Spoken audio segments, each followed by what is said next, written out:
to the Citizen channel. You're all staying safe and well on our match preview as Spurs are coming to the Etihad, of course, for match day 2 to play top of the league. Well, as I'm recording this on Monday the 18th of August, so I know there is a game Monday night, isn't there? So we might not be top, but we'll be near the top anyway if we're not top. Match day 2, of course, is 12:30pm kickoff, nice early kickoff, which a lot of people don't like. I'm not bothered to get home nice and early usually. We're going to check out Spurs, how they went on pre-season, of course, have a quick look at their match day 1 as well. Plus, I'll look at a possible Pep's 11 for this. Will he stick or twist on what he played at Wolves? That's an interesting conundrum. I've spent a little bit of time trying to think Pep's thoughts on that one. Of course, we'll look how City's opening day victory, of course, sent City's odds tumbling. Yes, the bookies are running for cover. We'll talk about that. And, of course, predictions of Andy Morrison and myself for this Spurs game. So please enjoy, guys, and get that button smashed if you can. It's nice to do these vlogs, of course it is, but it's nice to be appreciated and for guys to like it. It's great to get views, of course it is, but please, just to make a old City fan very happy, just smash that like button, guys, if you can. That'd be wonderful. And if you're not subscribed already, do so. And if you stay tuned later on, there are ways of if you want to help support the channel and make the content even better, hopefully going forward and stuff, or just want to get in connection with me through my various socials, just stay watching later on. But anyway, let's get on with this. Yeah, the game is on TNT Sports 1 and TNT Sports Ultimate. As far as the City TV site is concerned, Matchday Live will begin around 11:15am. Steph Horton and Michael Brown will be the guests. Yeah, I saw Mike. He was quite close to me at Wolves the other day. Michael at the front will be guests on the latest Matchday Live show, offering their expert insight before, during and after the action. Of course, I think Steph Horton's wonderful, isn't she? She'll be on BBC Match of the Day.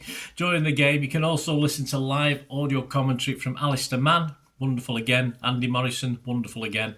And our text commentary continues, or City's text commentary continues. I won't be doing the text commentary, I'll be at the game watching it.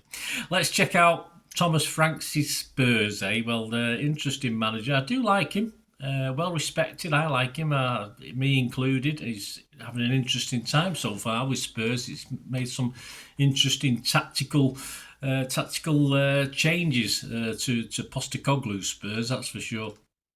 Major ins and outs, those over 10 million plus, and a list of some of the injuries at the moment. You've got a little bit of a list growing with injuries.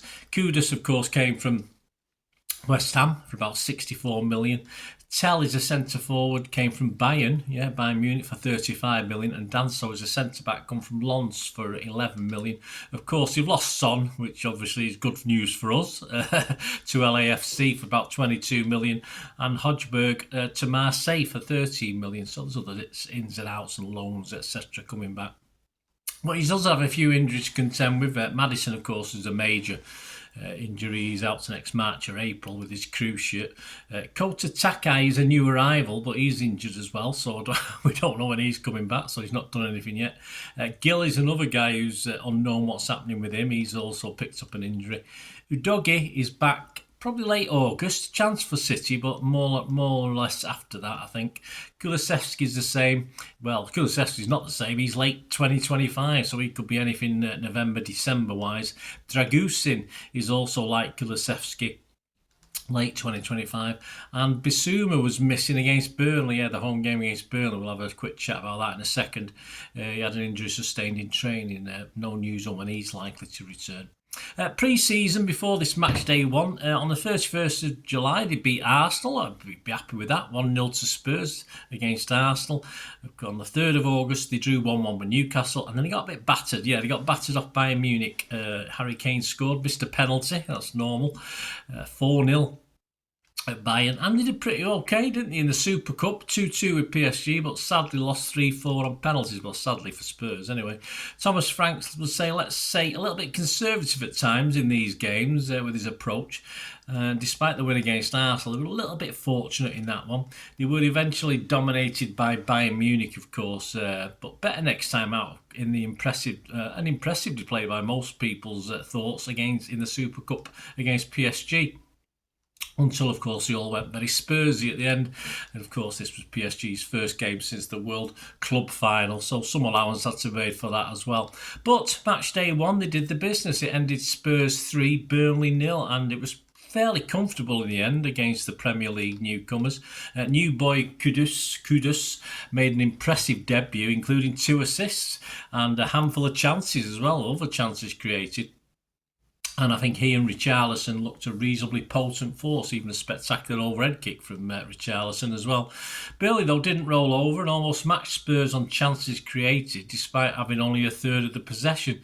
But when Spurs went 2-0 up on 60 minutes, it was more or less game over at that stage. I think Spurs should be happy and Frank should be happy with a clean sheet. Frank seems to have made this Spurs weakness from last season his sort of first priority, and it seems to be working. It was a good win and a good start. After us, they've got Bournemouth at home. Then they've got West Ham away. Always tricky, but they might be confident about that. They've got Tottenham, they've got Brighton away, and then they've got Wolves at home, Leeds away, and Villa at home. So I can expect from those 6 games, I'm predicting 9 to 11 points for Spurs, so it won't be too bad. Likely position this season, well, they didn't do too well last season, did they? Even finish below United? That shows how bad they were. But certainly shouldn't be a bottom half finish this season. And I'm predicting Mr. Franks will get them up to between 6th and 8th position. Let me know what you think, guys. It'd be great to have your views as well. That's Spurs. Let's have a look at City. Yes, the squad against Wolves. The starting 11, Trafford, Lewis, Stones, Diaz, Atnori, Gonzalez, Reinders, Bob, Silva, Doku and Haaland. On the bench, Ortega, Aki, Marmoush, Cherki, Gundo, Akanji, Nunez, O'Reilly and Kusanov. Pep has already said, and as I thought, I did actually have Ederson in my starting 11 for this game, but Pep already said that if Ederson would have started, if he hadn't been poorly, now we can say that with a pinch of salt, take that as you will, but it will be a surprise, I think, to see Edders back for Spurs. That's even if he's still at the club as I'm recording this. He might even be on his way now, I don't know. He might be on the plane to Turkey, who knows. But anyway, on performance, I was impressed with Trafford, pleasantly surprised with Trafford, actually. From what I've seen and highlight reels, etc., it was a lot better than I thought it was going to be. It's early days, of course it is, but there's no way Trafford deserves not to keep his place anyway. Even if Ederson was a happy bunny and all fit, ready to play. In defence, of course, Lewis may be sacrificed for the more pacey Nunez, because, of course, Lewis played a lot more forward against Wolves, but we did look a little bit suspect down the wings against Wolverhampton Wanderers, although noticeably more at Nori's wing rather than where Lewis supposedly was playing, but he really didn't, did he? It's hard to see Stones not starting this game again. Diaz may be under threat. He didn't have an error-free performance, did he? He was probably the weakest. I don't think he was bad, but he's certainly the weakest of the defenders. And at Nori, he's got to be a shoe-in. He had a bit of a torrid time, actually, but he coped reasonably well against Wolves. In midfield, of course, Gonzalez took a bit of a knock, didn't he? Now I'm hoping it's only a couple of days rest and he'll be fine. So I think he'll start if he's fit. And I cannot see much to say that Reinders and Bernardo won't start against Spurs. Look, Bernardo's a captain at this point in time, this early in the season. I think Bernardo's going to be starting. I've even been on social media today and seen some people being critical. I have no idea why. He had a fairly reasonable game against Wolves. Haaland, of course, is nailed on. Doku's another funny one because he didn't have a great game again. He started well and then quickly petered out. But Bob's got to deserve a place as well. Bob deserves to keep his place. So if you look at that starting 11, the guys who started, I think the following deserve to start based on the performance, as long as they're fit, of course. And as I said, Bernardo's going to be captain, so I'm sure he's going to keep his name on the team sheet. So the 9 I've sort of guaranteed starters for me are Trafford, Lewis, Stones, Atnori, Gonzalez, Reinders, Bob, Bernardo and Haaland. So in theory, if that's the 9, the other 2 are in doubt, then there could be 2 changes. But who do we have that wasn't, say, on the bench either? I mean, off injured and ill, apart from the question marks over Ederson and Savinho, of course. Foden appears the closest to being fit, but I would fancy that he may come in on the bench because Pep's not going to rush him back too quickly. So there was anyone on the bench against Wolves who can start against Spurs? Well, of course, Marmoush was on the bench. He did come on. He could perhaps replace Doku, although it's not his favourite spot on the wing. Aki or Kusanov, of course, could come in for Diaz if we think Diaz is going to be dropped for a poorer performance. I'm not going to say a poor performance because it wasn't.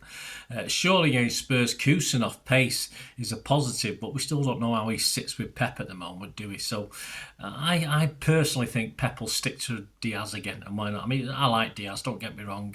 He just had a couple of errors in the game. But then surely Cherky, who came on, deserves to start, scored a goal, looked really lively. He's certainly got to come into the reckoning. So it's really interesting for me. I mean, I've gone for the fact that he's not going to make any changes as long as everyone's fit. I've gone for the fact that he's going to start exactly the same 11 as he did against Wolves, which will be unusual. But so I'm going to give Doku and Diaz the benefit of the doubt. The other 9, I think, deserve to start. Doku and Diaz deserve to start on past performances. So my 11, Trafford, Lewis, Diaz, Stones, Nouri, Gonzalez, Reinders, Silva, Bob, Doku and Haaland. Of course, another big decision for Pep. I think Tottenham are a different proposition to Wolverhampton Wanderers, and we'll see. And of course, it'd be unusual if he makes 0 changes that I predicted, because that doesn't happen very often, does it? And as I say, they might. In the meantime, this is Monday. We've got to get to Saturday yet, so ins and outs. I mean, Donnarumma might be in there. Who knows? I just don't know. But on the basis of what we know at Monday, the 18th of August, I'll go with that. Let me know what you think, guys. Let me know what your ideas are. I think, to be honest with you, that side, he could probably fit at least another 3 or 4 in it, in different positions, and still be as good a side. So it's as simple as that. Right, predictions. Andy Morrison, Moz's view on this game. He said, we are well aware of how Spurs have a habit of turning up when they play us, and last season's 4-0 home defeat was probably the lowest point of the season. It certainly was. Thomas Frank is now in charge. He is. And I think we'll see a much more organised. They are. Less gung-ho, probably, but they'll still try and hit us on the break like normally without Son and Kane. But it will take time to shape the team in his image. So I'm going for a home win. I'd have to agree with Andy. I think it's a work in progress with Thomas Frank. It was a nice start for him playing Burnley. That was a nice game to start off the season. Like us, they'll be coming to our place a little bit more wary, as we are of Wolves, of Tottenham, of course, after Wolves. So it will be interesting. And Andy Morrison's predicting a pretty safe score, I think. The standard 3-1 for City. And you can actually get the bookies. You can get 9-1 on that. You can get 11-1 on that at Bet365, guys, if you fancy 3-1. Last season, as I've just mentioned, it ended City 0, Spurs 4. Yes, I won't give you the odds on that because that's not going to happen. Fingers crossed. And me, I'm going to be brave. I'm going to go for a high... Although Spurs are sort of... Thomas Frank's will be a bit more defensive. They'll be willing to let us get a lot of possession. I think they might nick a couple, and I think if they do, I think we can score another 4. Why not? I'm going to go 4-2 for City. Probably stupid. I would have gone 3-1 probably, but of course with Andy saying that, I'll go 4-2 just to be different. I don't always do that. I sometimes agree with Andy, but just to be different, 4-2 for City. I'm going to go. You can get 25-1 on that one generally, or 33-1 at Bet365. Right, all the odds. Just a quick look at what City's win did.